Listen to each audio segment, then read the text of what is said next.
Mr. Porter, look at sidekick.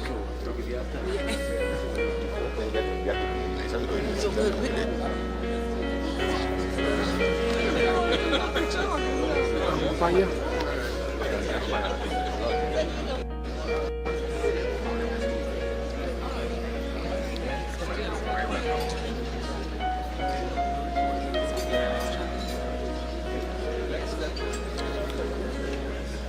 Mr. Clifton. Fine, thank you, and yourself? Very good. Looking good. I saw him on. Simmons boy, How you going, sir? long time boy. Still around. Good.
Coxie, right?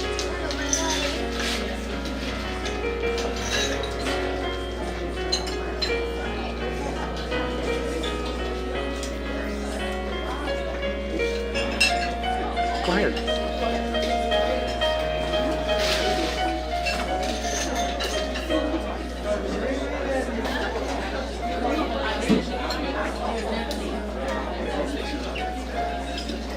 Colleen.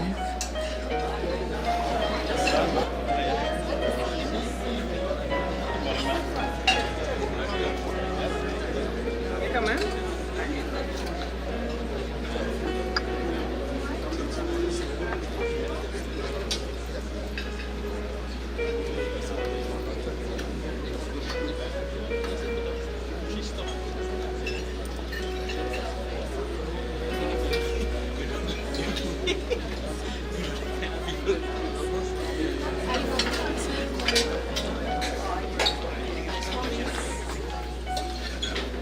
You okay? I'm great. How are you? Why are you with my face for? If the camera is attracted to beautiful faces.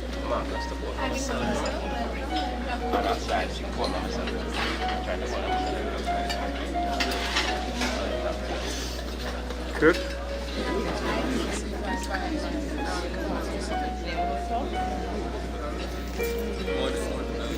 Good.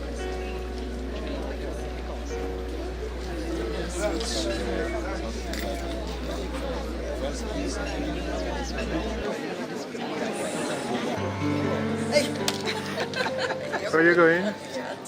Happy birthday to yours. Same difference. Next month. Is next one? Next month is It's yours. Don't forget me. Eh? Okay. Auntie Joan.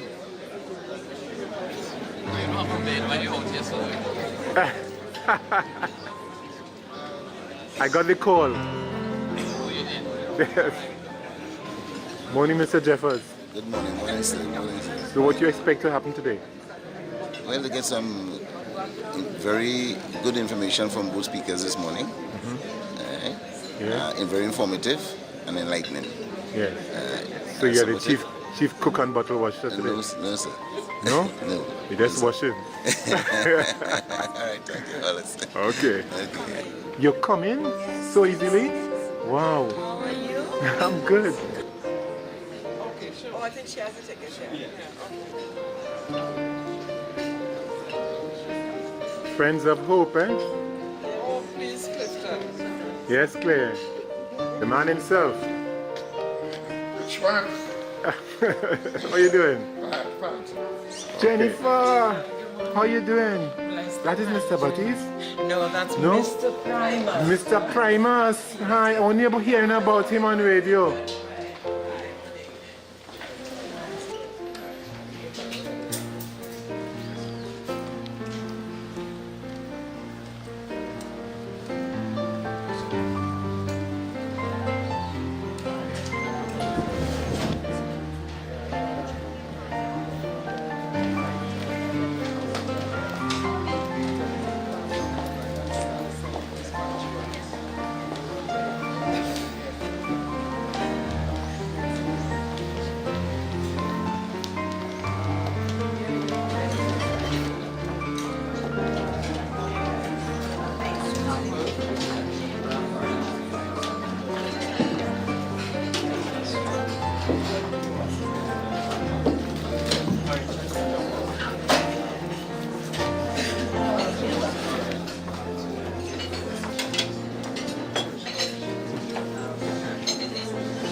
Let me make the investment and they just recharge them. So every time, because it's not every year you can start.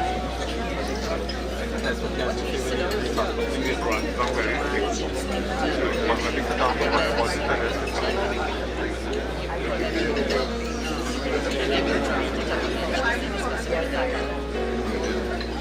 I'm not just saying Monday, so Monday.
is Alison Hall, and I am chairman of the Friends of Hope Stroke, more familiarly known as the Cabinet Crew.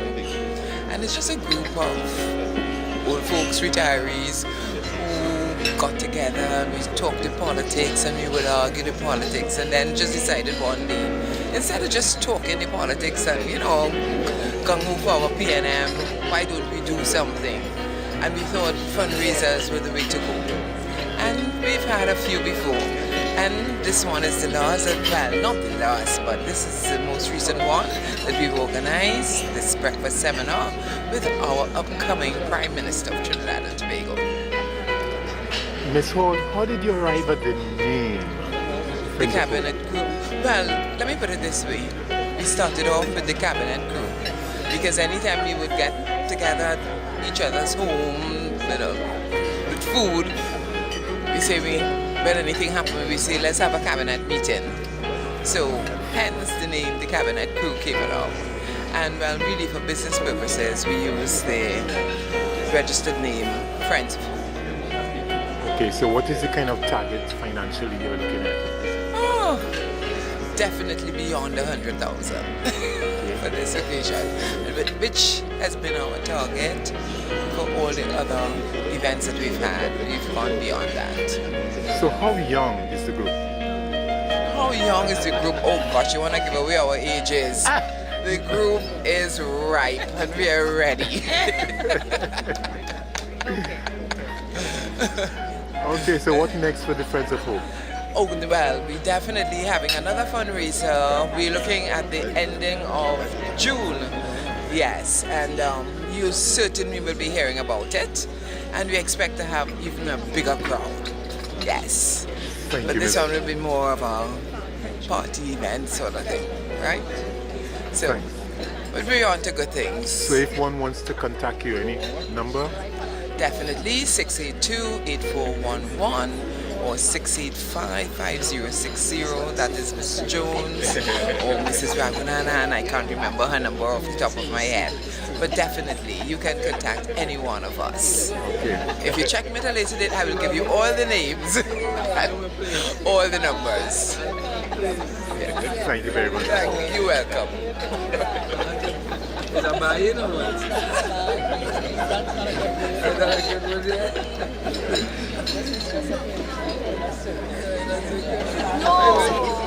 What does that no mean? You don't want me to take you out? I can't take you out, I'm married. Oh, Right? you're a Muslim or what? Hello. How are you?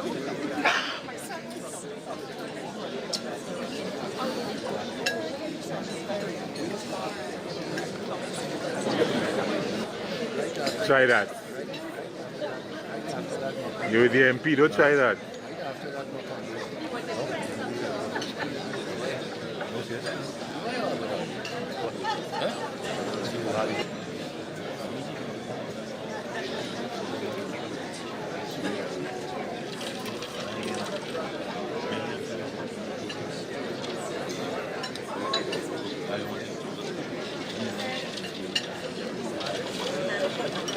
There's Malcolm Jones and Molly Gaskin, Wildfowl Trust.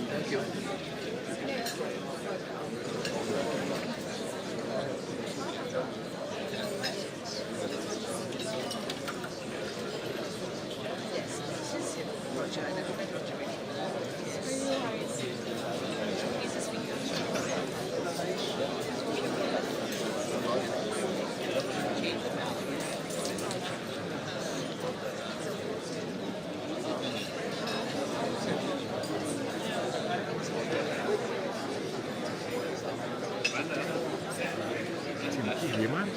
Rima?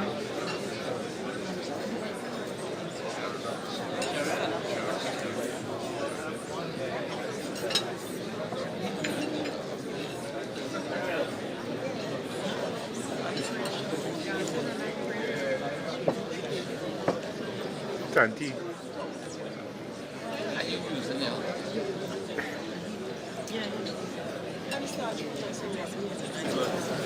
practice there for... What you did, the LBC? Or Yeah, I did the LBC. Yeah, the barrister course. and you were also degrees in 97. Okay. That'll serve you well. Yeah, business and I stayed away from that. My wife practiced family law, and I did commercial law. Where My you- master's in corporate finance. right. I went to Stafford University.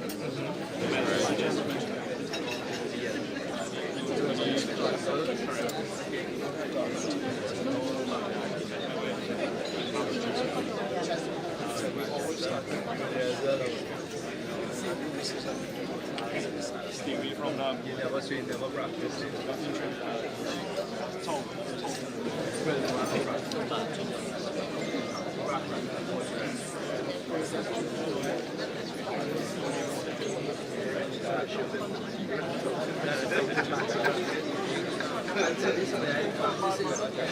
No, I know what you mean. I know what you mean. That's why I laugh.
What will call you by? But the St. John's reunion. No, I don't. The reunion at St. John's College Well, go on, yeah. from New York. Yeah, You on board? Alright. the next one, later, yeah, do it Hi Harry. Hey, morning, how are you? Good. How about you? Very well. How the campaign going? Very, very good. Good. Better than we expected. What's the plan? Well, I don't know, you want us to reveal our strategy? We don't do that. We have a well-oiled machinery that is taking care of things, and at the end of the day, we'll be very successful. But things are going according to plan. Okay. So if you look around carefully, you will see what the plan is. Okay. I've already seen that. How was your birthday? Oh, very good. Very good. Happy belated. Thank you very much, sir. Okay.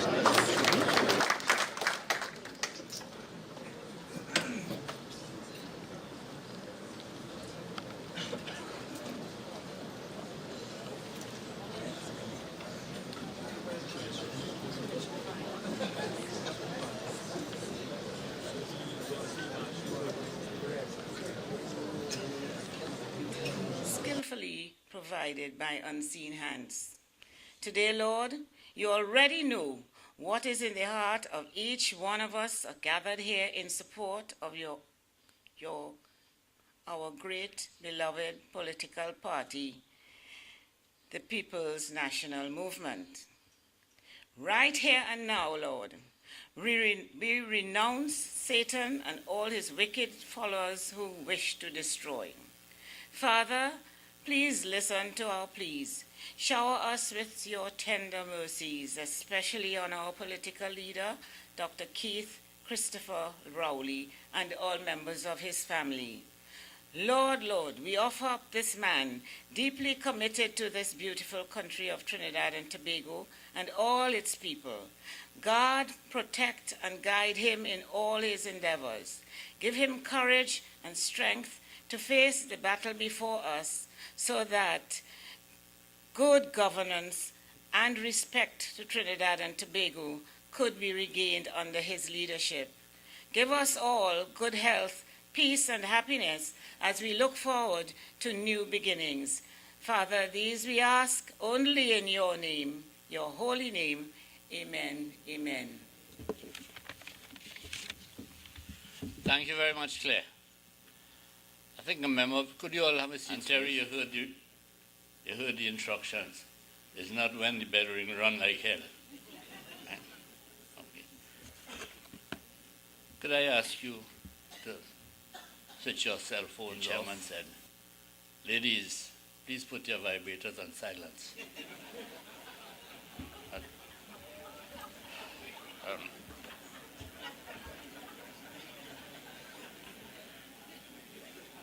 Dr. Keith Christopher Rowley, political leader of the People's National Movement and the next Prime Minister of Trinidad and Tobago.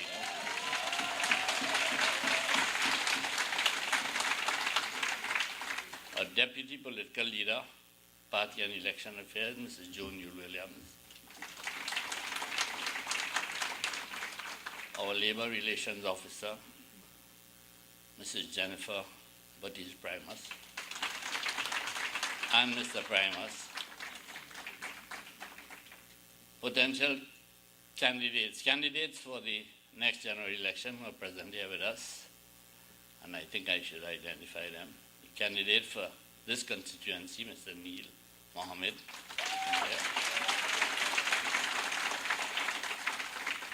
Mr. Terry Jadunanan, candidate for Oputis. Mr. Chan from Tabakit, candidate.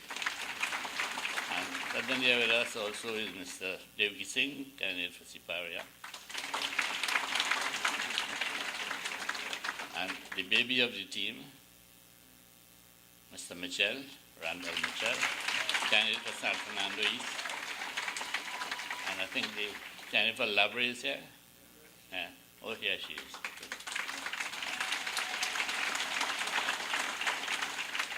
Thank you all very much for coming.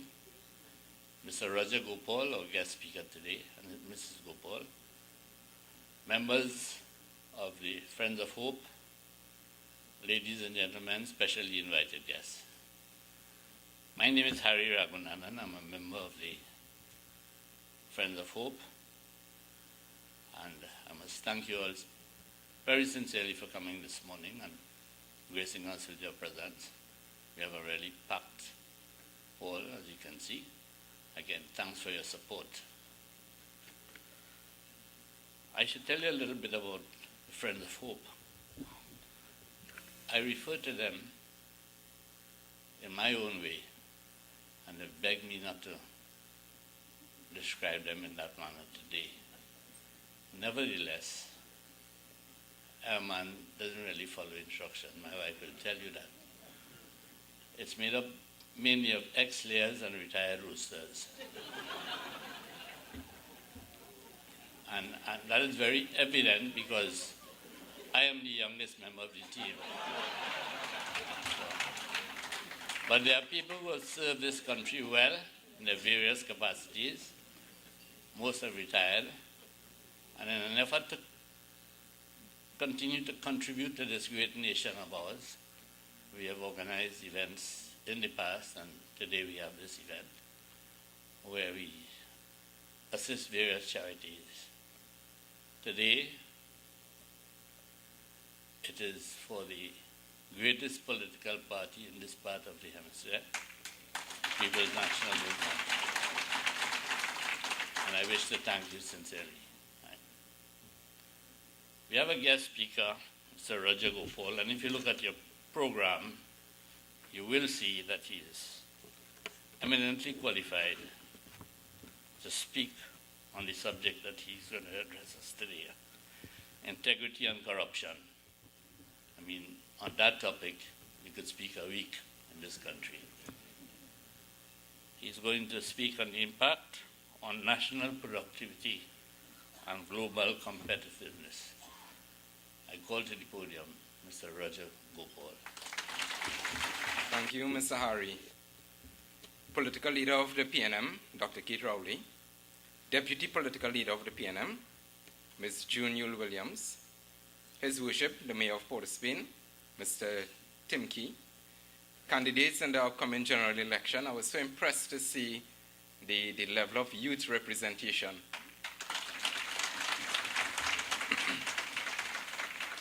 Other distinguished guests, ladies and gentlemen, good morning. When I looked at the booklet, our program, and I flipped over and showed my wife, she smiled. But there is something that is missing there about me in terms of my qualification. I am a father of two. I have two sons. The elder, his name is Adrian, and then we have another who's Brian. And because I am a father, I have a responsibility. I am a citizen of Trinidad and Tobago. I have a responsibility. I am here today, and I'm doing what I'm doing today, because just like you, we have a responsibility. So that is why this topic, as Mr. Harris said, is a topic that we could speak on for months. Our textbook is the newspaper that we open every single day. It is a very pressing issue that we face. And lately, I saw in October 2014, where our Council for Competitiveness and Innovation, the CCI, made a statement, and they said that they were pleased to note Trinidad and Tobago's improved ranking in the 2014 Global Competitiveness Index. In other words, ladies and gentlemen, they were happy to say that we moved from 92 to 89 out of 144 countries. So I was a bit confused as to why are we still in celebration when we moved 3 points out of 144 countries, we are ranked at 89. Then I saw, even more interesting, a minister making this statement. I am heartened by the 3-point climb and the reversal of the negative trends. We have done well. And then we opened the newspaper. 60 million fraud case goes cold.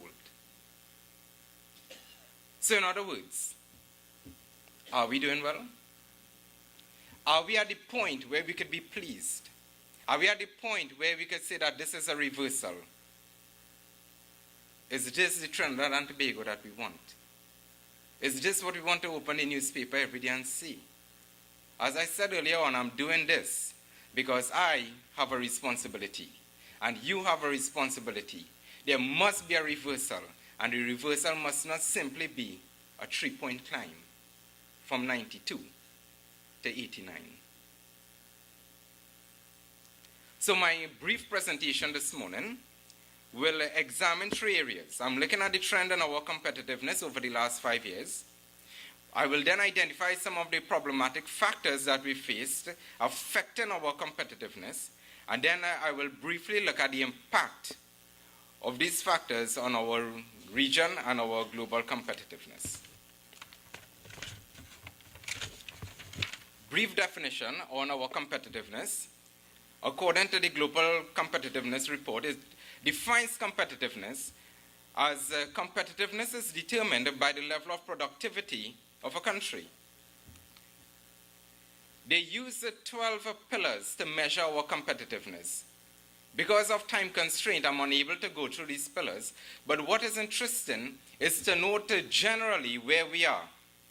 In 2009 to 10, we were ranked at 86. Then we moved to 84. Then we climbed to 81. So it seems that we were doing okay, but nothing to celebrate about. Then we went back to 84, so we slide again. Then we went even further down the ladder at 92, and we are now at 89. But if you look at 2009 to 2010, where we were at 86, we are still not even there.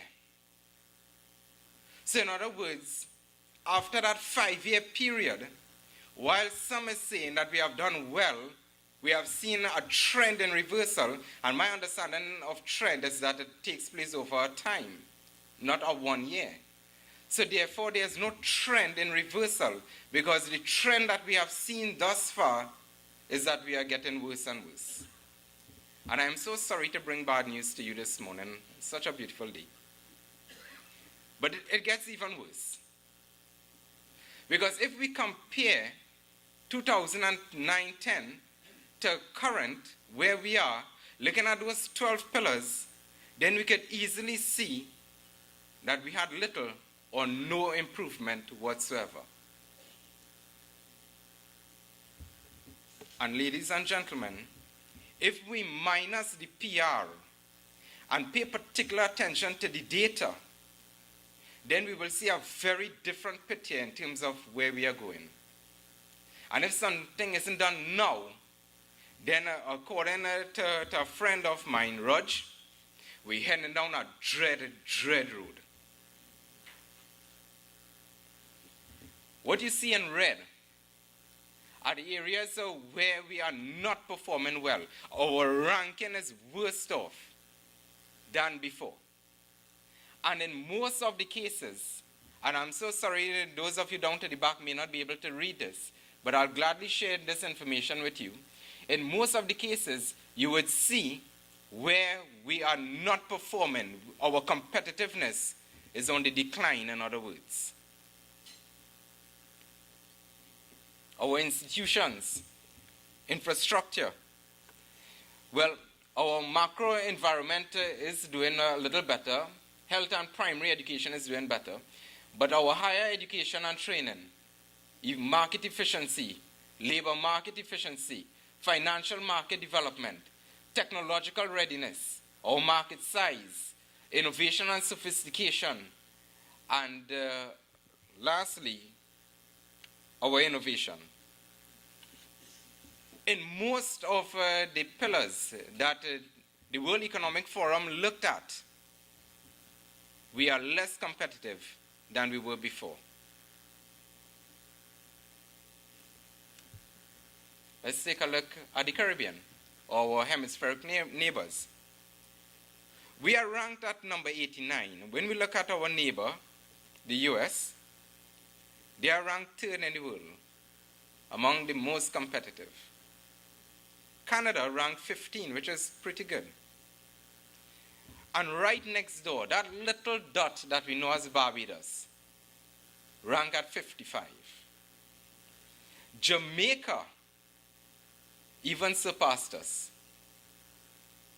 at 86. And Trinidad and Tobago at 89, Guyana at 117. Much work needs to be done. It is our responsibility to bring this change and get it done. I guess that's why we're here today.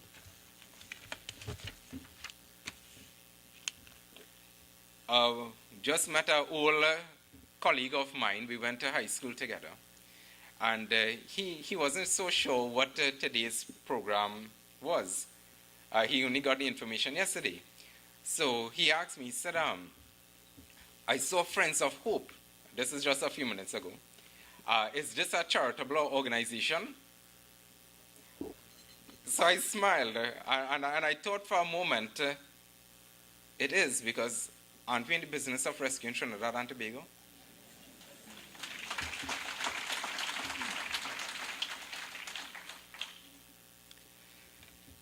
But what are we rescuing Trinidad and Tobago from? And that is the key. So while it is good that we understand the trend that is taking place, and we contextualize that trend, but what is the cause? What do we need rescuing from? So I'm going to briefly look at the factors affecting our competitiveness. And we define corruption and its impact on the economy based on the World Bank 2011 that says that corruption is among the greatest obstacle to economical and social development. And that is what we need to rescue Trinidad and Tobago from, more than anything else at this point in time. And corruption is defined as the abuse. And I'll say that again. It is not just the use, but the abuse of public office for private gain. There are some members who are sitting here today who would understand the thorough abuse of public office. They might be victims.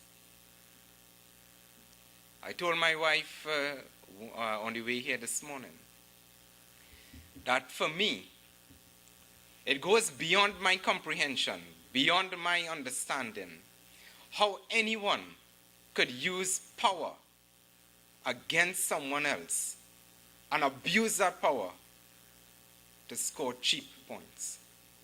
And her response to me was, it seems that those individuals underestimate the level of intelligence in Trinidad and Tobago.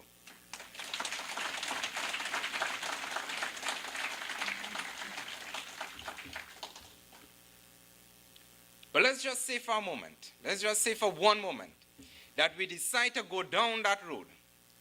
And we put God out of our mind, and this is our end result. And I'll read this briefly. In this particular country, bribes are often demanded from businesses in exchange for government contracts. It sounds familiar? Also, there are non-transparent tender processes and awarding contracts to people with close connection to government and the ruling party. Sounds more familiar? Housing and land distribution, I'm not saying $100, are given to friends and loyalists. Corruption also occurs when businesses obtain permits and licenses due to complicated bureaucracy. And many of you sitting here today will tend to believe that this is Trinidad and Tobago. But it's not. It's Somalia. This is a description of Somalia by the World Bank, where over 76% of the population live on less than $2 a day. Ladies and gentlemen, if this is a reflection of Trinidad and Tobago, then our end result, hopefully, we don't reach there, but our end result will be the same.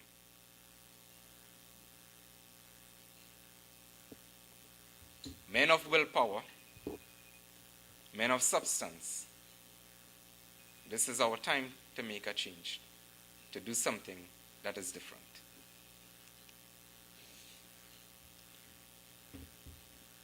To my shock, on the 5th of July, this is something I never forgot, because if I knew that such a career in cutting grass was so good, I would not have pursued so many years of education. I would have skipped university. Where companies are paid $200,000 a month to cut grass. I'm an accountant by profession, and I tell you, it's very short of that kind of salary.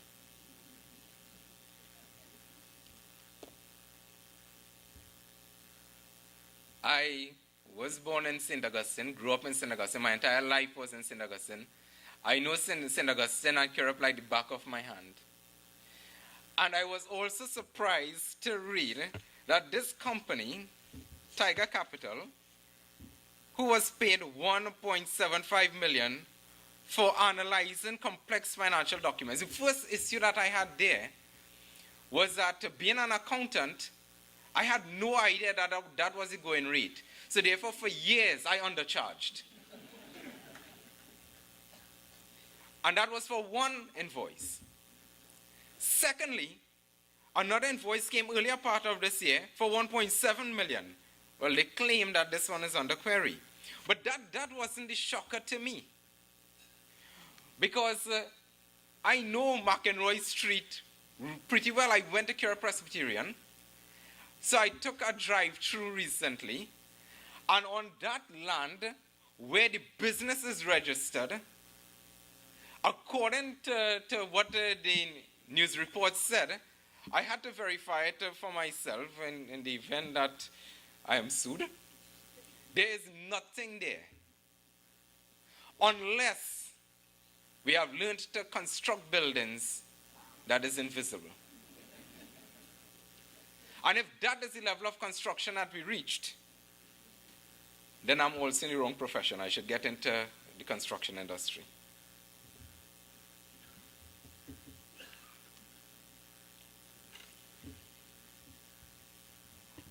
I am afraid to look at my Tea and Tech bill at the end of the month. I had no idea that Tea and Tech was actually reducing their cost from 643,000 to just about 250,000. I was tempted to write Tea and Tech and ask them when would my bill be reduced. But apparently it is done for a selected few. Why am I sharing this? Because if we look at the trend, based on the Corruption Perception Index, 2004 to 2014, we're looking at a 10-year trend. It is not a pretty sight, is it? The trend is that we are becoming more and more corrupt as years go by. And legislation and institutionalization of certain investigative arms seem to do nothing to change this trend. The answer is not how much legislation we pass, and I'll go into that in a short bit. But there must be a change in the consciousness of the leaders that we have. It is at that point we will experience true change. The reason being, when we look at the factors affecting our competitiveness, affecting our productivity level, believe it or not, 71% of the reason why we are in this mess is because of 4 main reasons. 1, inefficient government bureaucracy. 2, corruption. 3, unethical behavior. And 4, crime and theft. Just imagine that if we combine these 4 factors, and also if we look at the interrelatedness between these factors, 71% of the reason that we are in this state is due to this, due to these factors. We want to make Trinidad and Tobago a better place, then we need to change the level of corruption. We need to change the level of crime and theft. And we need to change the ethical behavior of our people.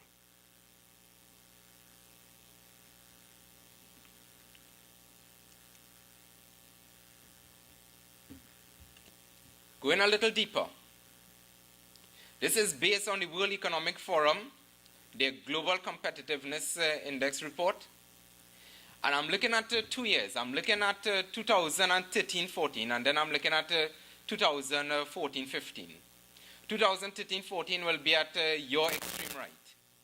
Diversion of public funds in our ranking out of 144 countries, thereabout. In 2013-14, we were ranked at 89. Currently, diversion of public funds, we are ranked at 114 out of 144. That is something that should make you sleep at night. Our trust in politicians moved from a rank of 111 to 123 out of 144. Needless to say, just as a reminder, 144 is worst, 1 is best. Irregular payments and bribes. From 95, we moved to 106. Judicial independence, and I'm not sure if they took Dana into account when they did this. We were at 43 and now we're at 41. Favoritism in decisions of government officials. I'll read that one more time slowly. Favoritism in decisions of government officials. When we were at 125, and I thought it was bad then, We are now ranked at 137. We are much, much worse than before. And to quote my old friend again, Roger, we're going down a dread road. Wastefulness of government spending, we were at 96. Now we're at 114. Transparency of government policy making, we were at 94. Now we're at 109. Now we're at 98. With the exception of judicial independence, we improved in not one area.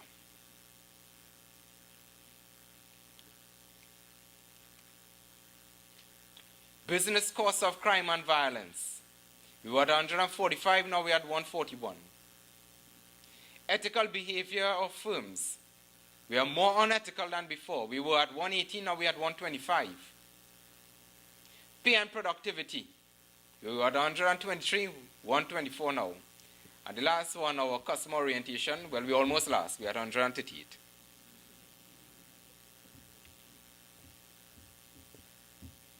These factors should be a wake-up call for those of you who are on the fence. For those of you who are still unsure what to do. This should be a wake-up call for all of us. I had no desire, trust me, and my wife knows this, to ever get up on any platform to speak. That was never my desire. And I told her, I said, babe, it seems to me that the hand of destiny is moving us and forcing us in a direction.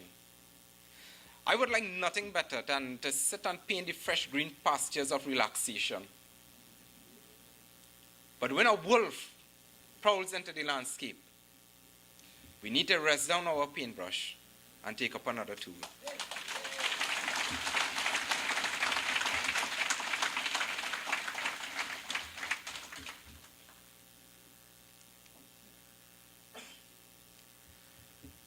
This is from our police files. I do a lot of work with the TTPS as a consultant. And I can't tell you that when they share that in 2013, the number of crimes reported, offenses reported, amounted to 13,100, and now it is just 12,000. I can't tell you that I sleep well at night. That is not comforting to me. But this is not what I'm going to really focus on. The first line there that shows in 2013 fraud offenses. I'm not talking about the guys who get away. I'm talking about what our police service was able to at least capture now. No conviction, just offenses. No conviction. In 2013, we were at 307. 2014, we were at 223. So are we getting better or worse? Well, in 2015, this is just for the months of January, February, March. I was unable to get April. As of this morning, I still tried. I was unable to get April. We were at 147. So let's take a look at the trend in just those same 3-month period that I was able to get information. And the trend is that the green will show you that fraud offenses on the increase. If we look at it in the same period, year by year. Take a look at this. According to the FIU 2014 report, suspicious transactions or activities. In 2014, so the number of suspicious transactions or activities amounted to 617. That totaled almost $700 million. And between 2010 to 2013, there were 1,115 suspected or suspicious activities that amounted to $1.2 billion. How much hospital beds could that buy? How many hospitals? How many desks? How many chairs?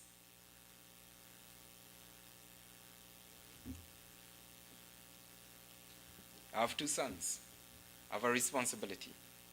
When I see this, that is enough encouragement to stand here and say something.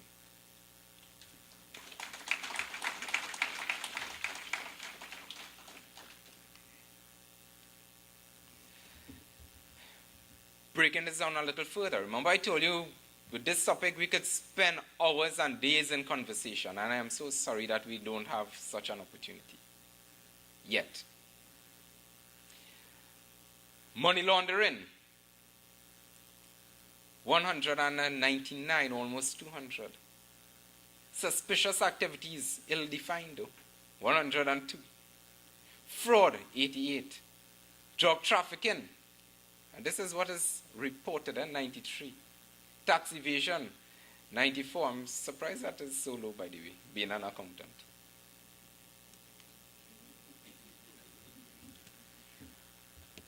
According to the World Bank, 2014, bribes, this is globally per year, amounts to almost $1 trillion US. I must ask this question. Are we then in a culture of corruption? Is that part of our culture? Just about 2 weeks ago, I saw they reported that Trinidad is one of the happiest places in the Caribbean. And that is fine. I like a good lime, like some good food, like family and friends. And it is good to be happy. That is all right, to pursue happiness. But in pursuing happiness, in the face of a culture of corruption, then the motivation to continue to be happy, we must fight against corruption. So we can ensure that happiness continues, not for this generation only, but for the generation to come.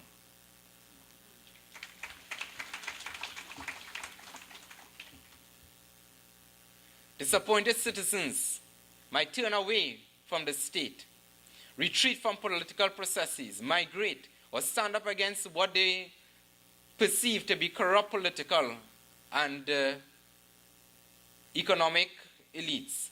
Business as usual can no longer be an option for a number of countries. If we continue, in other words, this is the impact.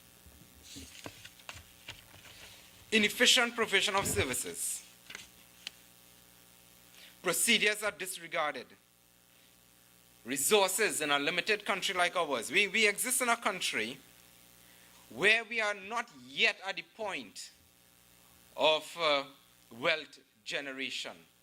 We are at the point of wealth inheritance. We are still dependent on our natural resources heavily. So therefore, we are in a state of limited resources. That is our limiting factor.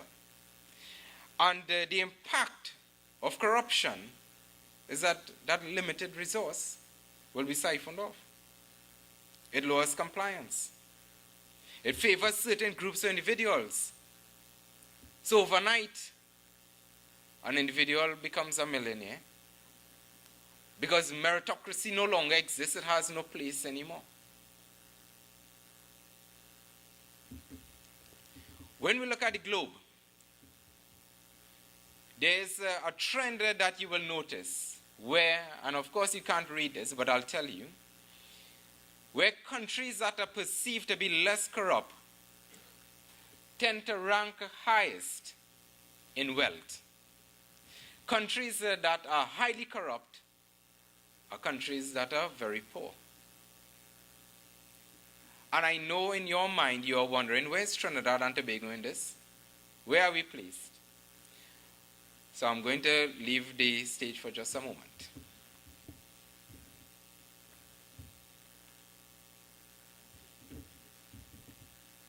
That's where we are. And while we are deemed to be highly corrupt, we are still doing okay enough in terms of our wealth due to wealth inheritance. So that is the one factor that is still driving our economy. But it is swiftly being siphoned. We are losing it. The chamber said that corruption leaks into the very social fabric of the society, making it more difficult to conduct business, especially where there are additional costs in bribes to be paid. Ladies and gentlemen, I know my time is up, but if we are interested in economic growth, if we are interested in social well-being, and if we are interested in preserving this country for generations to come, then we must also be interested in fighting right now for better Trinidad and Tobago. We must be interested in standing up. It is no longer time for us to sit by and look at others do it. Because it's either you're in the front line of the battle or you're on the sideline. And we have no room for sideline people anymore. But be wary. And I say this to our candidates especially. Be wary that whoever fights monsters should see to it that in the process he does not become a monster. Friedrich Nietzsche.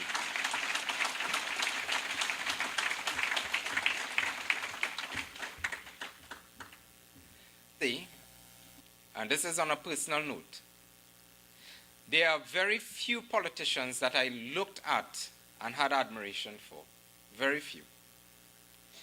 And even fewer politicians who could ever get me to come out of the comfort of my home and say something, anything. But Dr. Rowley,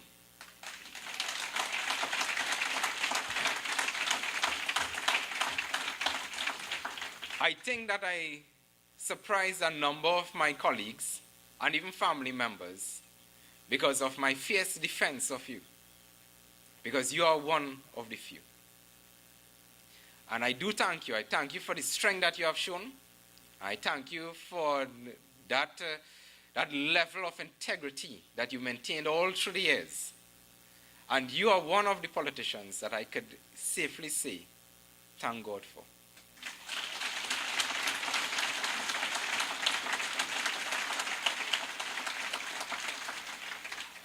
And I will end by quoting one of a scripture verse that I like, and it reminds me of you, Dr. Rowley. It says, "For I thank my God upon every remembrance of you." Thank you very much.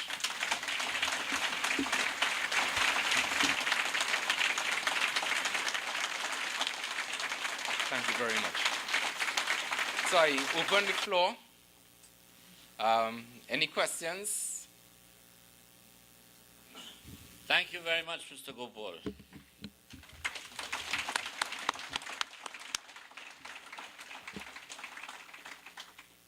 For those of you who does not know, I have a 10-year-old daughter. Science is improving. And she asked me one day, "Daddy, I hear so much about corruption. What is corruption?" I said, "Sweetheart, it's like when people receive a lot of money for doing nothing." I said, "Well, Daddy, we have corruption in our home." I said, "No, what you mean?" He said, "Well, I see you giving Mommy a lot of money and she don't do anything." I said, "No, darling. Some of the things she does, you're not allowed to see."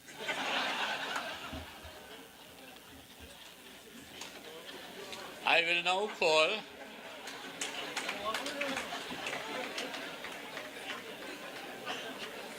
on Mrs. Jocelyn Bodden, our Party Welfare Officer, to introduce our guest speaker. Mrs. Bodden. First of all, I want you to excuse my raspy voice. I have an issue with it, but I would love to be, but I'm far from that. Master of Ceremonies and Chairman of this morning's proceedings, Mr. Harry Raghunanan, sometimes my friend, but not this morning. when you refer to us as ex-layers and what? So you're not my friend today. Political leader of the People's National Movement and opposition leader, Dr. the Honorable Keith Christopher Rowley. Deputy political leader, Mrs. Joan Yule Williams. Mayor of Port of Spain, Alderman Raymond Timke. My fellow officers of the PNM, Mr. Foster Cummins, Mr. Daniel Dookie, and Mrs. Jennifer Batiste Primus. Fellow candidates, councillors, I see some of them here today. Ladies and gentlemen, good morning. It is my privilege, honor, to introduce to you this morning's keynote speaker, Dr. the Honorable Keith Christopher Rowley. Leadership focuses on doing the right things, regardless of the consequences. It is about obedience to your oath of commitment. These are some of the characteristics of our political leader, who acts without fear, malice, or ill will. This intellectual but people-centered leader has a stellar academic record, which is highlighted by his academic endeavors as a teenager at the Bishop's High School in Tobago, where he went on to cop the prestigious Sylvan Bowles Scholarship to pursue his BSc double major in geology and geography at the University of the West Indies in Mona, Jamaica. Later graduating with first-class honors, this academic went on to qualify himself as a volcanologist and in quick succession attained a doctorate in geology with a specialization in geochemistry.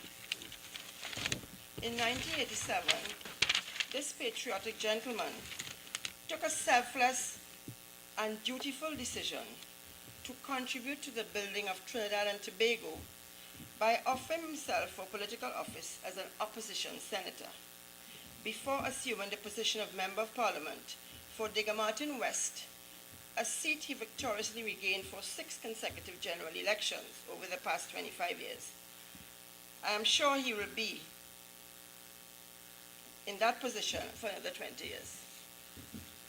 His outstanding contribution to Parliament, with over 2.5 decades of faithful service, and his remarkable performance as a cabinet minister, covering a multiplicity of ministries, have positioned him without question to be the best person to lead Trinidad and Tobago at this time. This fourth political leader of the movement has widened the scope of democracy within the party, which has led to an unprecedented influx of new members and a more vibrant and participative General Council. The vulgar attempts to silence him by the UNC would all come to naught, as he knows who his God is and is resolute in his relentless pursuit of his purpose with the support of the entire PNM family. His track record points us to a statesman who is a champion of democracy in politics. Trinidad and Tobago needs a strong leader, one who is full of courage and compassion, one who is sober-minded and is filled with integrity. We need a leader who can stand up for corruption and not be the center of it. Someone whose hallmark is morality in public office, and one who is not in love with office. He says that all the time. He's not in love with office, but rather one who cares for the people of Trinidad and Tobago. This future-oriented leader is the proud husband of a lady, and a real lady, who truly fits the role of the wife of a prime minister. Proud father of a son, 2 beautiful daughters, and more recently, granddad to his grandson. He believes that there is nothing wrong, corrupt, or dishonest in our country that cannot be fixed with what is right, honest, and decent in our country. I know Dr. Rowley can achieve that. Now I introduce him to you as the premier and most superior candidate for the job of Prime Minister. He is the Member of Parliament for Digger Martin West. He is the leader of the opposition. He is the political leader of the People's National Movement, and he will be the next Prime Minister of the Republic of Trinidad and Tobago, Dr. the Honorable Keith Christopher Rowley.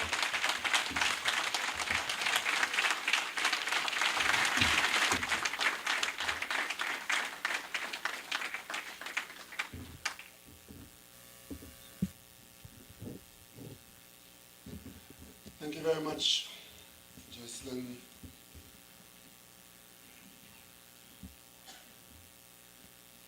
Deputy Political Leader of the People's National Movement, Mrs. Joan Yule Williams, the Mayor of Port of Spain, Deputy Mayor of the City of San Fernando, party officers, councillors, candidates, fellow citizens. It is really an honor and a privilege for me to look down this hall and see so many of you, and I hope you had a good breakfast, because had I known that you were starting at 7 o'clock, I probably would have been a bit earlier, but I was told to arrive at 8 o'clock. I suspect at 8:30 actually, somebody thought that I shouldn't have any breakfast this morning. That's a good idea, because maybe I ate too much last night, so I'm all right. But if I knew Harry was going to be the MC, I probably would have reconsidered my acceptance, because this is a man that has no behavior, and I will have to speak to his wife. But seriously, fellow citizens, this is a time of great interest to all of us. And I want to begin by thanking Mr. Gopal for his very sterling presentation this morning.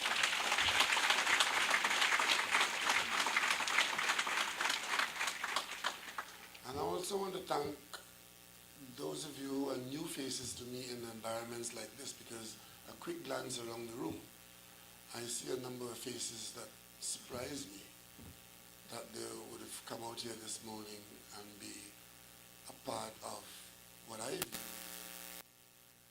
as a quasi-political event. But it also tells me that there's hope for Trinidad and Tobago. And I want to repeat something Justin just said, and that is, it is my genuine belief that there isn't anything that is wrong with this country that a dose of gratitude can't fix.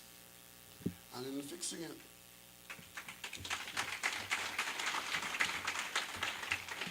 when I just entered politics in 1987, January, by April of that year, I was fussing about some issues, and Russell Martineau, who's very, Russell Martineau doesn't waste a lot of time with things and people like that. And he said to me in a conversation that I was having with him way back at that time, that all this country needs is 8 honest people. And I always remember that, because we seem to not want to do things right in Trinidad and Tobago. This country is not a basket case. This country is not an impoverished piece of God's earth. Trinidad and Tobago has the potential to be one of the jewels and the crown of national communities. We're just not doing things right, and not for too long. This morning, Mr. Gopal took us through the empirical data based on certain standards and yardsticks. We look at the numbers. And these numbers are drawn up not by self-serving office holders in Trinidad and Tobago. These are the numbers drawn up by public officials working outside our shores and using the same yardsticks on us as on the rest of the world. So the numbers are pretty good if you accept the methodology. But if you listen to the people who are in charge of our affairs, you get a completely different picture. And that is where the dishonesty begins. If your managers are being dishonest with you, you can have no faith, or you ought to have no faith in the state of the granary.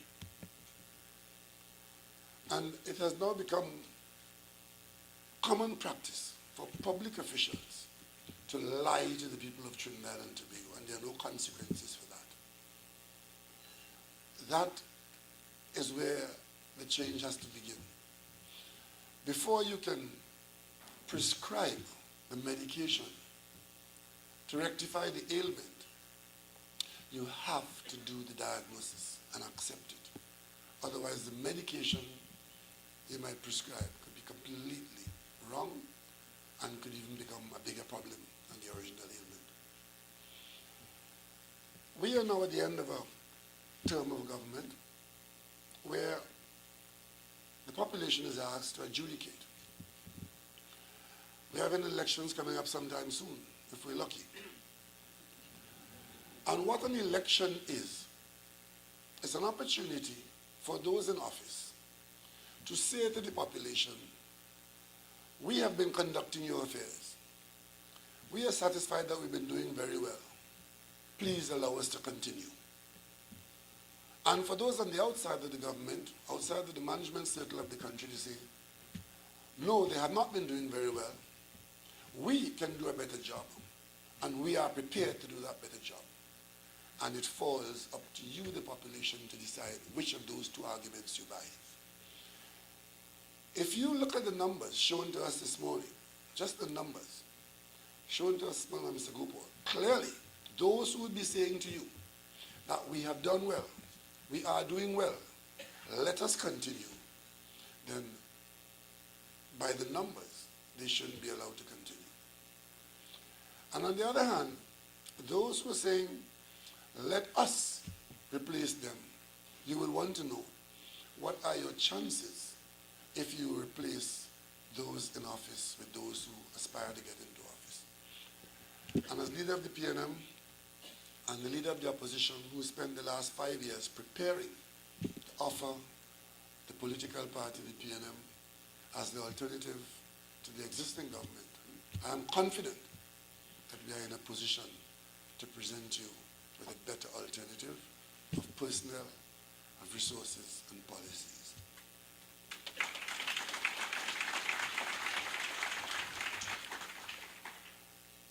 We could look at the assignment that was embarked upon in 2010 by the new government. Assignment number 1 had to do with improvement in national security. Because everything else in this country pales into insignificance if national security is not at the appropriate level. Violent crime and national security in general has been and continues to be the number 1 issue on the minds of the average people in Trinidad and Tobago. We do polls, and in every single poll that we've done in the last 2 years, the vast majority of people regard crime as their number 1 concern.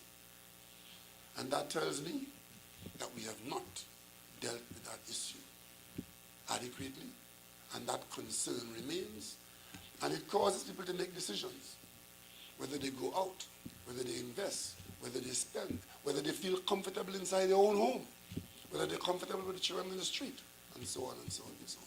It has serious implications for the economy and has implications for your blood pressure. Significant changes have been made in the area of crime fighting in the country. Virtually all bad.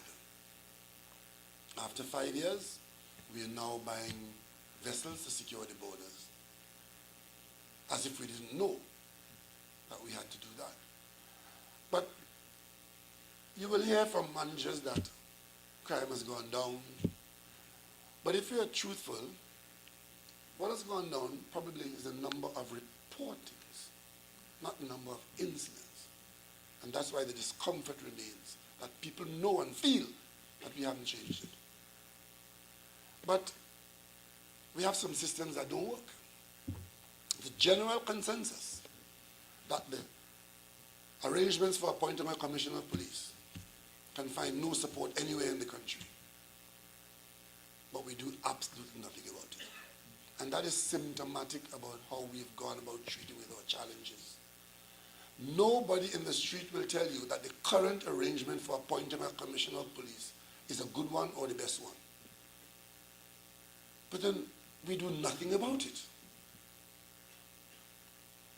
In an area where the number one issue in the country is insecurity and increasing violent crime. This has to be a problem for people. And that is a management problem, because the managers have not assumed their responsibility. And therefore those who are managed have to hold the managers accountable. What is the reason for that? And then we're surprised that serious incidents come up one after the other. And we are coming to the conclusion now that the police service is not working. Just not working. And if we come to that conclusion, there's good reason to come to it. Because you would have seen what happened recently with this NEC fraud. And the head of the police service tells us, no, I know nothing about that. And we checked, and we have no information about it. How could that possibly be? An incident of 4 years ago, not even in the archives of 20 years, 4 years ago.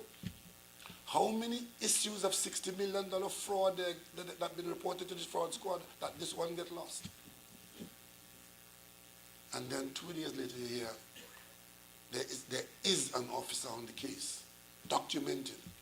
And you have to ask yourself, how could this happen with the National Police Service? That you could lose sight of a $60 million fraud case, where the commissioner could embarrass us by saying, we don't know anything about that.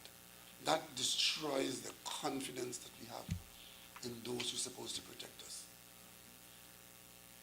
And then, of course, that's crime. But what about foreign exchange? They will tell you how wonderfully well we manage the economy, and there's absolutely nothing wrong. And we have so much foreign exchange available, but go to the bank and try and get $10. It's not available to you. And why is that so? Because we've made management decisions that have destroyed what has worked for 15 years without any problem. And who's held accountable? Nobody. So the problem in the economy, we talk about growth for 4 years, and then we find ourselves being downgraded. And then instead of straightening up ourselves and saying, listen, we've got to get our act together, we spend time attacking and dismissing those who downgrade people around the world. We're not serious. We're not serious. Because to try to convince us that the downgrade means nothing means that we don't understand where we're heading. Because if we have to borrow money and keep borrowing more and more money in an environment of 5 deficit budgets, and the other one most certainly will be a deficit budget, then if you're not concerned about downgrade, then you're not concerned about the ability to borrow and your cost of borrowing. And then a general election is due. According to the law, that election can be held as late as September 16th. But then the national budget is due at that same time. So the managers of the arrangement are saying to you, we don't care what you say, but we are going to have this election on the budget. So as a people, we'll be going to the polls, according to them, sometime around September. We spend July to September in the election campaign. We spend May now in all kinds of things except budget preparation.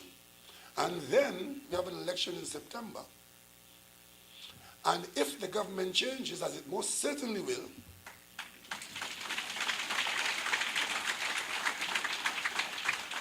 the new government will have to bring a budget, a very important budget, with virtually no preparation for that budget.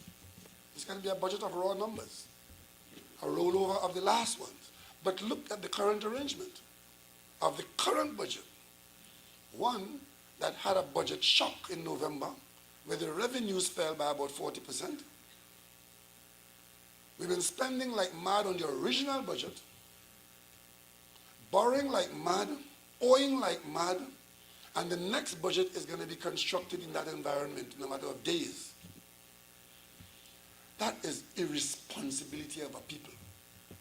But who makes those decisions? The managers. The managers of our affairs. And if I come back to Mr. Robinson's statement that has stayed with me for a long time, is that the professional class has consistently been failing this country.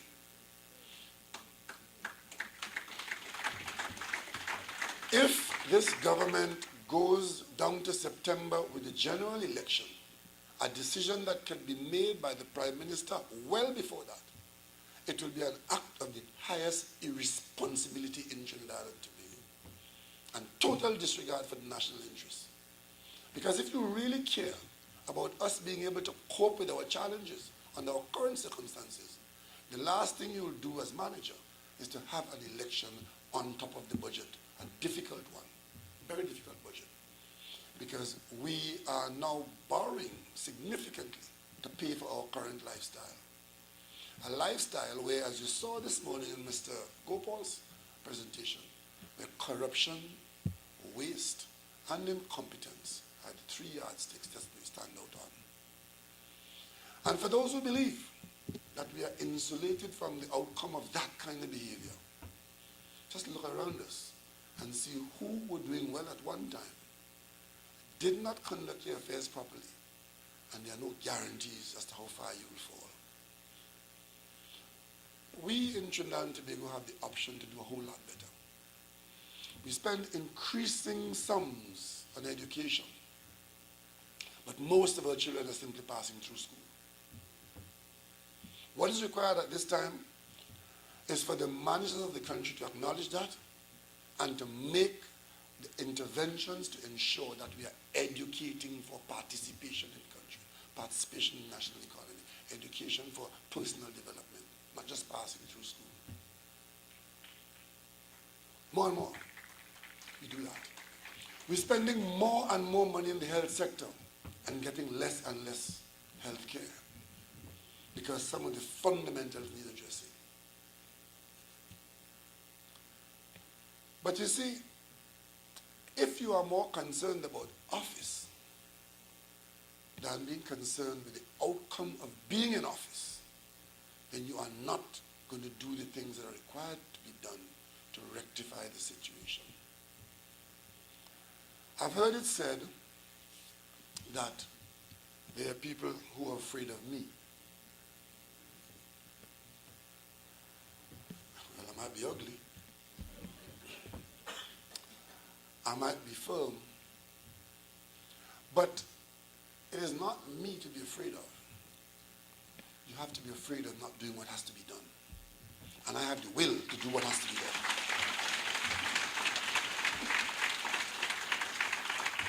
Because I'm not about office. I'm about Trinidad and Tobago being the best country that we can be. And in so doing, you won't initially please everybody. Maybe you never will. But if you go in the right direction, those who don't sign on in the beginning usually come on later on. And in preparing to do this assignment, I have taken the responsibility to bring forward the next generation of public officers. And I've looked for those persons among our young people. We have invested significantly in our human capital.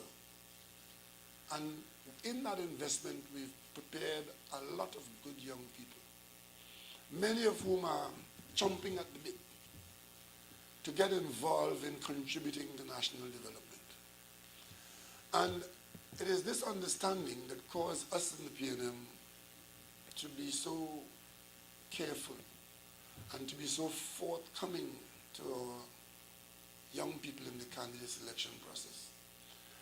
And today I can report to you that the screening process will end on Monday when we select our last candidate for Chaguanas East. And that person too will be a young person. And by young I mean with sufficient experience to do the job. But we have made a call in the face of the kind of climate I just alluded to, where we're not doing very well, where we have mishandled our affairs, where we have misbehaved for quite a long time. As leader of the PNM, I've been consistently making a call to the young people of Trinidad and Tobago to come forward and take responsibility for this country. And I can report to you that they've been coming forward in droves.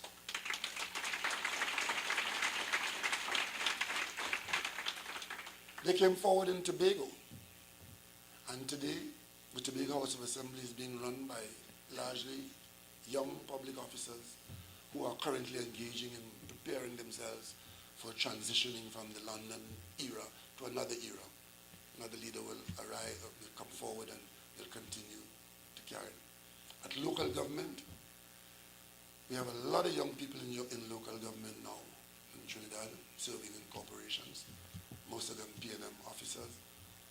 And in preparation for the parliament, for the general election, we have a significant component of young people among the candidates, most of whom we expect to win their seats and take their places in the parliament.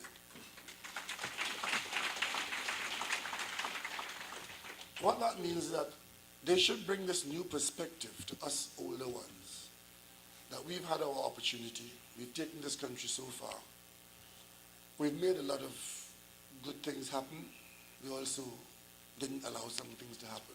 But this new generation of people in this period of transition should be taking responsibility for the country, but at a time which is very challenging. And their commitment to Trinidad and Tobago is unquestioned. What they require is leadership. And as political leader and prime minister, I intend to provide that leadership.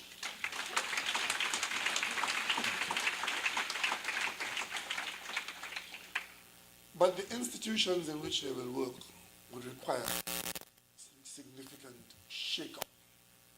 You would have heard me saying before that the next government would be a PNM government, and the next cabinet would be a PNM cabinet, and Trinidad and Tobago will have a smaller cabinet. My commitment to you, because it is not necessary to have some of the make-work ministries that we have now, and ministers who themselves don't know what their responsibility is when they come. We, at the level of the cabinet, should have no more than about 20 ministers in cabinet, which means that you should have a number of people who are responsible but not functioning in the cabinet, and that the cabinet can spend its time focusing on the policy and oversight issues. But then the role of the parliament will have to be improved, because that is where the major failing is in the country right now. The parliament has become dysfunctional, even to the point of open abuse. What has happened in the parliament of Trinidad and Tobago recently is nothing short of a disgrace. And those who partake in that and those who don't understand it, well, they will find out if that is allowed to continue. But the parliament is where the country's management should be centered, because it is the place of accountability. Because under the Constitution, the cabinet exists by virtue of the election results. But the Constitution says that the cabinet is accountable to the parliament. But if you allow the cabinet to capture the parliament, then the whole system breaks down. And all has fallen down in Trinidad and Tobago. Because when the majority party could, on the floor of the parliament, bring a motion, complain about what they vex about, produce the evidence to themselves, accept the evidence themselves, try the case themselves, find the opposition guilty themselves, and then suspend the opposition, then the whole thing falls down. But more importantly, when they do that with criminal intent, then you know all fall down. Because I stand to you here this morning as the suspended member of the House, as the opposition leader, the country's watchdog office. Beside the Auditor General, the office of the opposition leader is the watchdog office under the Constitution. And if those who are to be watched could expel the watchdog, then the yard is wide open. And it is not that they don't know what to do. They know what to do, but they choose not to do it. Because on the specific matter on which I was expelled, 2 years ago when this matter arose in the Parliament, I was sent to the Privilege Committee, which is where I should go if I breach the Parliament procedures. There's a Privilege Committee made up of all members of the House from all sides, and if something is wrong, then it's adjudicated there. I was sent there on this matter, and I went and I stood to defend myself with my lawyer. But the Parliament prorogued, and it had to end, because once the Parliament prorogues, all business of that period ends. But the investigations were taking place elsewhere, and the issue remained. So the second bite at the cherry, the government decided that they're not going back to the Privilege Committee because they saw the potential for witnesses to be called. Because when it was ended, I was just about to call witnesses. So the government decided, you see that, we're not going back there. We're going to deal with it ourselves on the floor of the Parliament. And lo and behold, they did just that. And today, there's a report in the papers about advice given to a major company that's operating in Trinidad and Tobago by its risks managers, and it describes Trinidad and Tobago as a classic banana republic, where the opposition has been suspended and a breakdown of democracy is the order of the day in Trinidad and Tobago. Where did we come from to end up like that? And there are those in this country who should know better, but who encourages that? But all good things come to an end, and the end is nigh. If you, the people who have come out here this morning in your large numbers to support this event, if you decide, as Mr. Gopal has decided, that bad things happen when good people do nothing, and good people do the same, that you will not accept it. We have the potential to improve the quality of our life. But we do that by accepting that we make the most of the resources available to us. In my estimation, and I've been around a long time in public life dealing with ministry work and spending public monies and seeing the returns and so on, is my view that only 45% of public expenditure in Trinidad and Tobago actually achieves what is intended to be achieved by the expenditure. 45%. It means that in every dollar we spend, roughly almost half of it ends up doing something else. It's either wasted through bad policy and programs, stolen, or just lost in some way. If we could rectify some of that in short order, we could bring about some significant changes. The simple matter of revenue collection in Trinidad and Tobago. A proper revenue collection system could see some significant improvements. And that is why the whole question of a revenue authority as a new policy in Trinidad and Tobago was required to improve the collection of revenues. There are significant public revenues to be collected which are not being collected.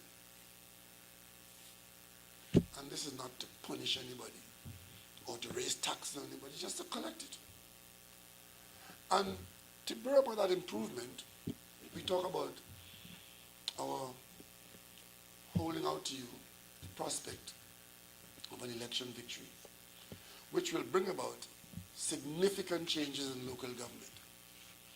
It is our policy that the local government bodies in Trinidad should be operated very much along the lines of the local government in Tobago, where you have an executive with responsibility for delivering goods and services at the local level in such a way that that executive can be given the responsibility in particular areas, the resources to carry out those responsibilities, and then to be seen to be responsible and to be held accountable.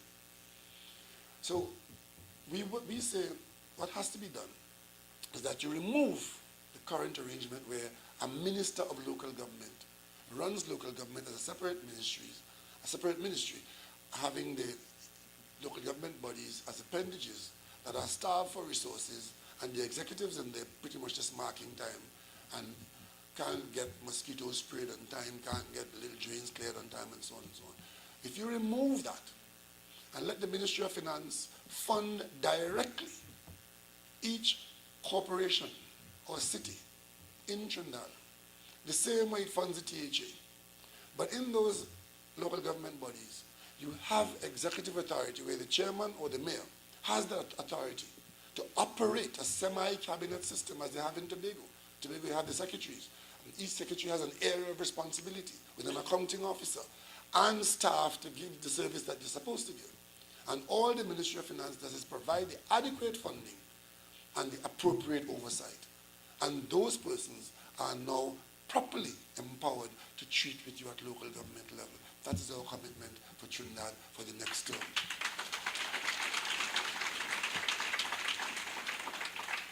And a simple thing like collecting land and building taxes, which, in case you don't know, is due to come back into force after the election.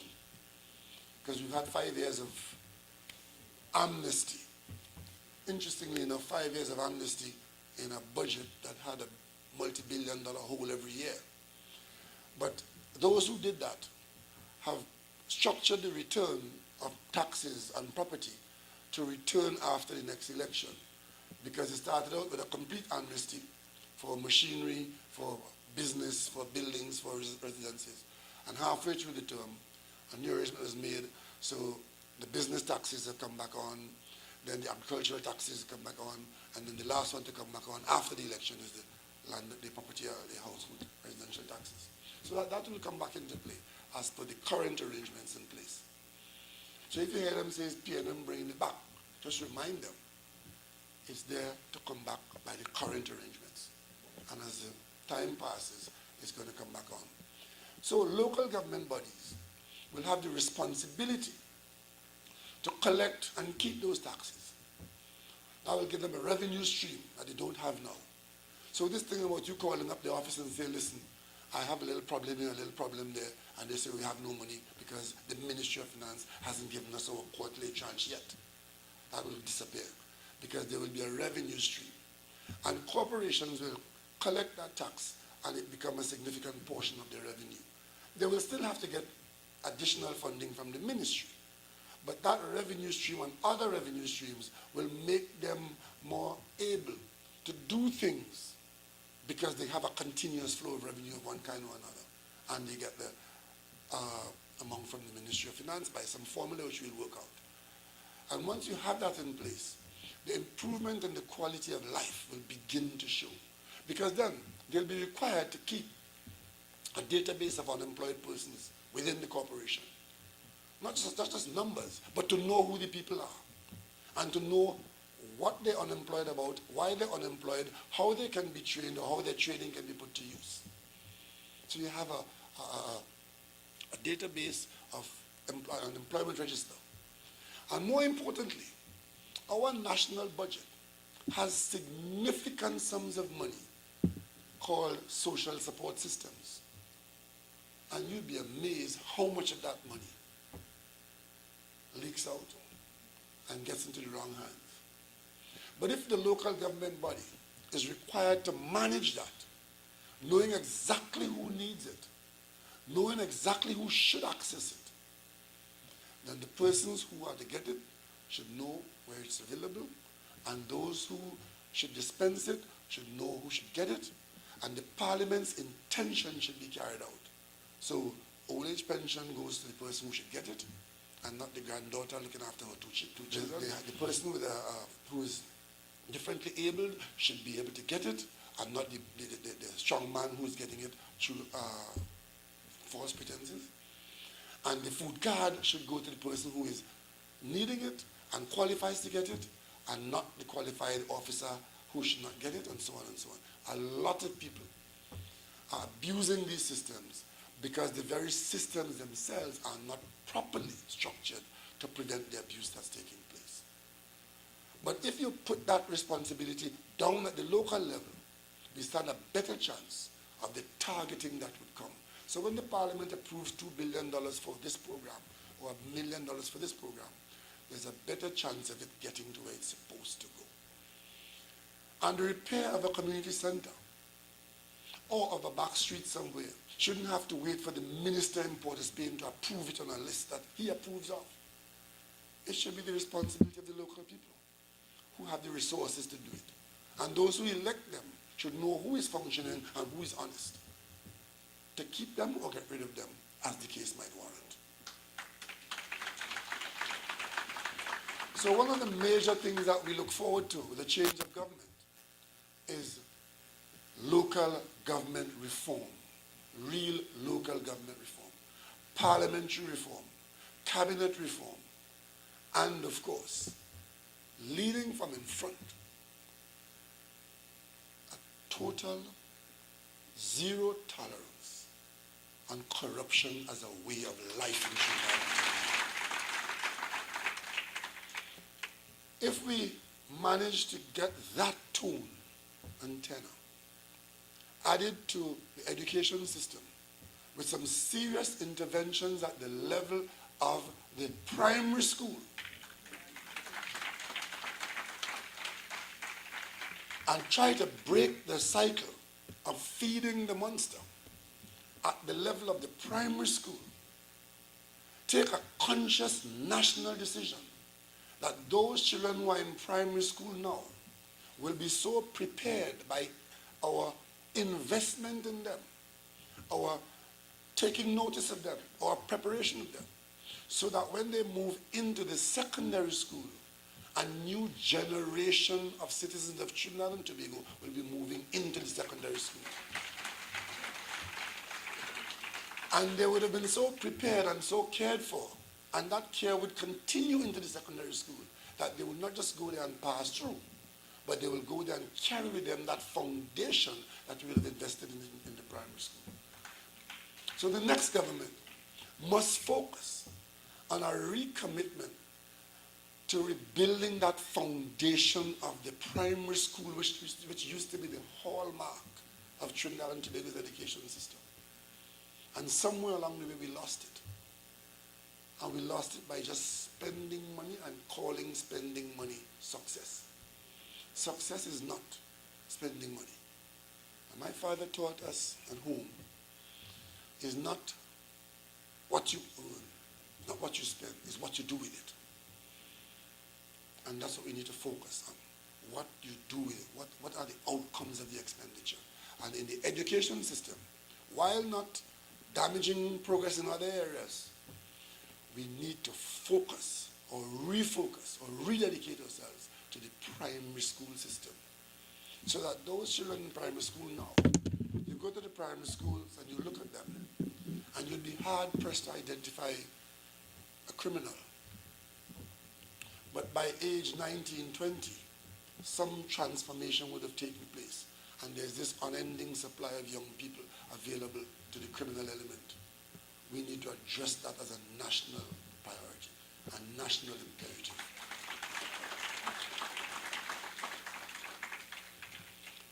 And we also have to consider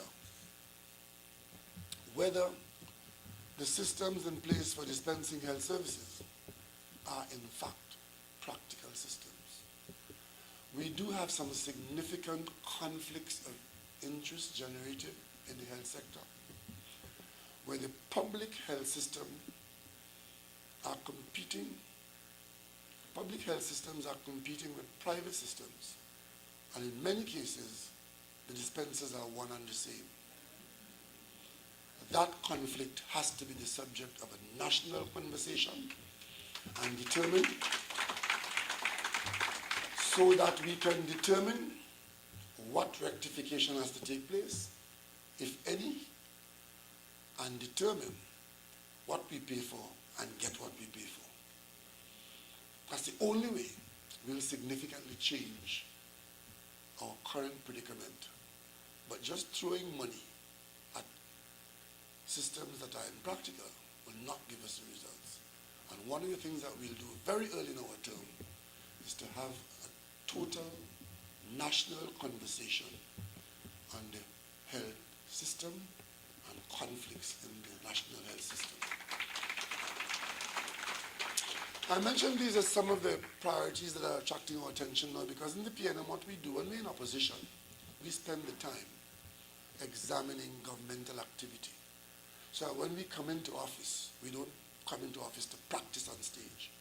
We come into office with a good idea as to what are the things we'll impact upon so that we can bring about the changes that the country requires. And that's why in previous PNM governments, coming out of opposition, we were able to treat with an IMF program within 1 year. When we came in 91, Trinidad and Tobago was in an IMF program. But we were prepared from opposition thinking what we'll do when we get there. And very soon we were out of that program and we started the growth that went along there. When we were in opposition again the last time, we talked about what do we do to increase the country's revenue stream. And out of those discussions came LNG. And the LNG industry, which today pays our bills. And today I can tell you, when the election is called, and it's won by the PNM, the new government knows exactly what we are going to do.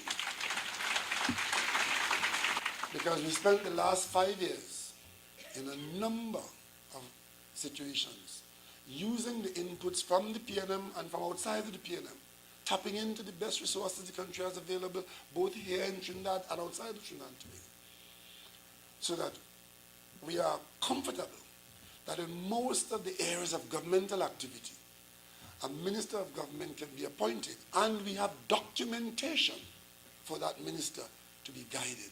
So you don't get policy on the hoof, like a minister stands up in front of a television camera, and while he's talking, he decides that visiting hours in the hospital will start at 7 o'clock. And that men will now be allowed to come into the room to watch birds. Yeah, fathers should go and be there when mothers are delivering. But if you have the requisite privacy, in the public hospitals, we don't have that. Women are in halls pretty much, and the minister gets a VAPS. Men will be allowed in.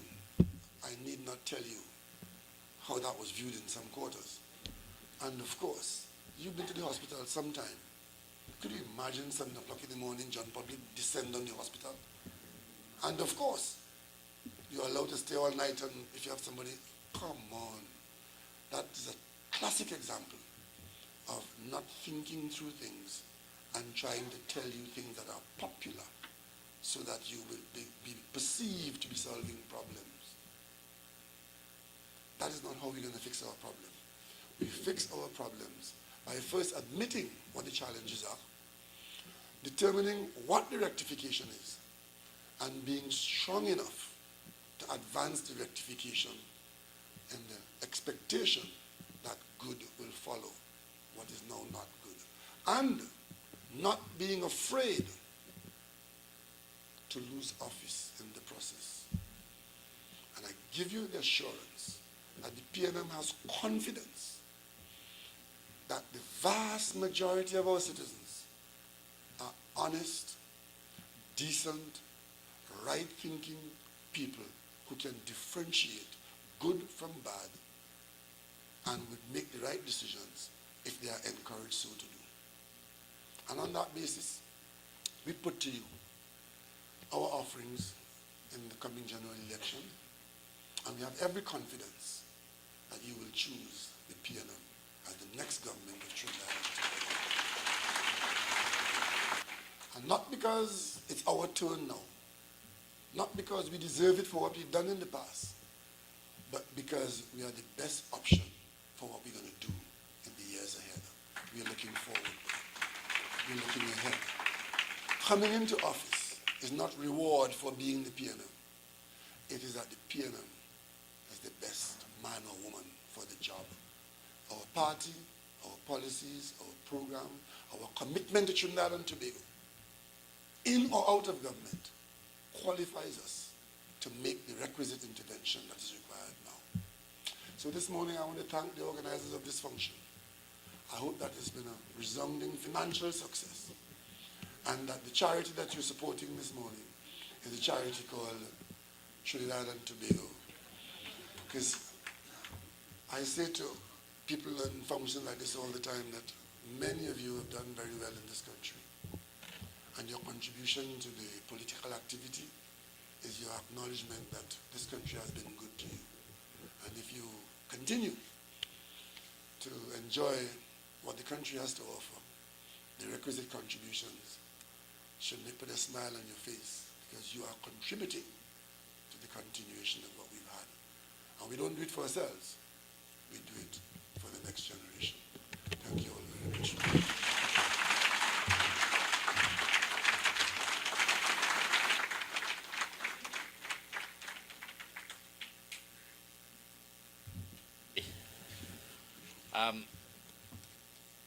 Dr. Rowley is not like the other politicians we're accustomed to. No questions today. But Dr. Rowley is available for questions from anyone from the floor. So desire. We're supposed to have a floor mic somewhere, but questions, anybody?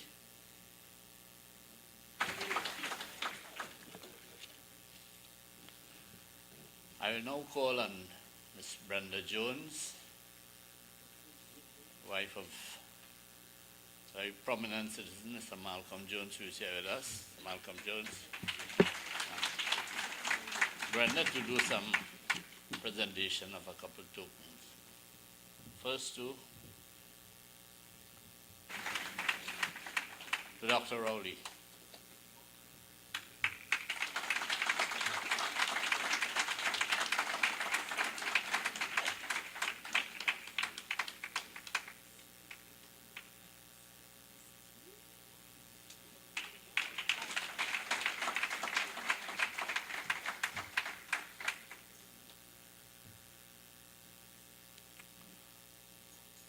I now call to my beautiful wife, who is well paid.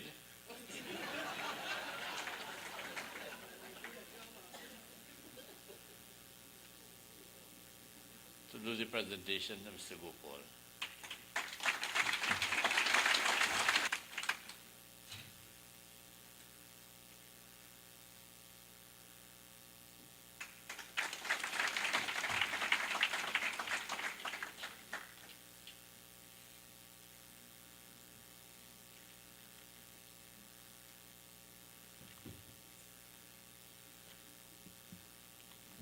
Thank you very much, Brenda and Lucina.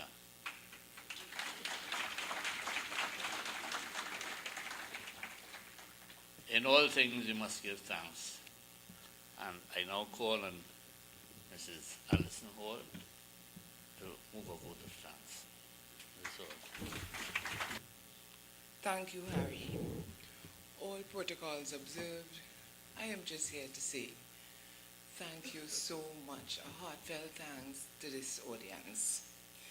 Your support has been overwhelming. We're sitting there and we're saying we just can't believe the response we got. Give yourselves a round of applause. You know, the cabinet crew has previously hosted a few fundraisers, but the response to this breakfast seminar with the political leader was remarkable. I believe this is definitely a sign of things to come. You have been a fantastic audience, and we thank you. Now, Harry referred to us, the Friends of Hope, as players and roosters and everything else. Ex-layers. Ex-layers of roosters. But I think I have to give a little history.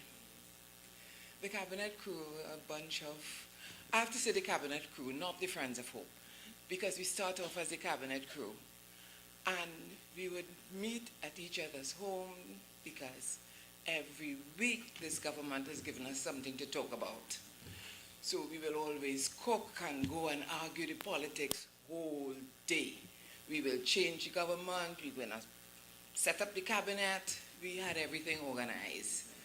So in all of this chat, we decided, why can't we do something for our party? Because we're all avid supporters of the People's National Movement. Hence, we decided, let's start it, giving fundraisers to assist the party. So really, our name in the bank is Friends of Hope. But when we get together, we are the cabinet crew. So I want to say the dedicated and committed members of the cabinet crew, your organizational skills have once more come to the fore. Events like these require a lot of planning and a bird's eye for detail. This morning, crew, you all have outdone yourselves. Thank you, team. To the management and staff of Cara Suite, I thank you for all your logistic support and a delightful breakfast. To our guest speaker, Mr. Roger Gopal, what an enlightening and informative presentation.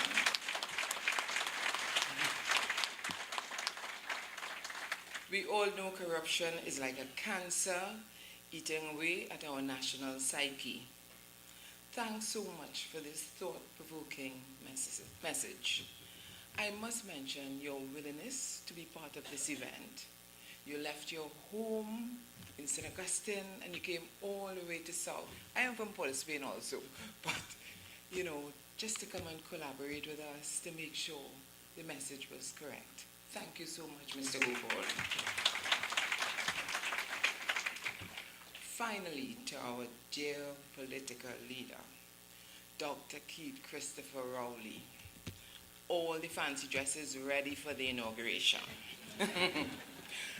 We thank you for giving up your precious time to be here. I am sure all of us here appreciate you sharing your vision and your plans to return our nation from the depths it has sunken to over the past 5 years to where it rightly belongs. An example of true democracy and good governance. I firmly believe this will take place whenever the elections are held and you become the next Prime Minister of Trinidad and Tobago. Hopefully before September 31st, 2015.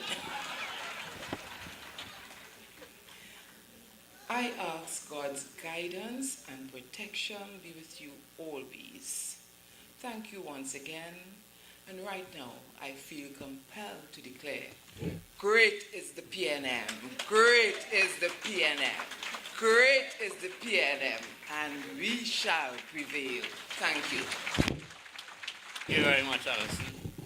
This is the end of a very exciting and enjoyable morning. Thank you all again for coming, and I really pity the people from Port of Spain, having come to this beautiful part of the island, here San Fernando, to have to go back to Port of Spain.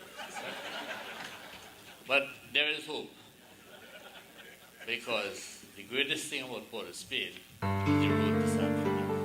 Thank you very much.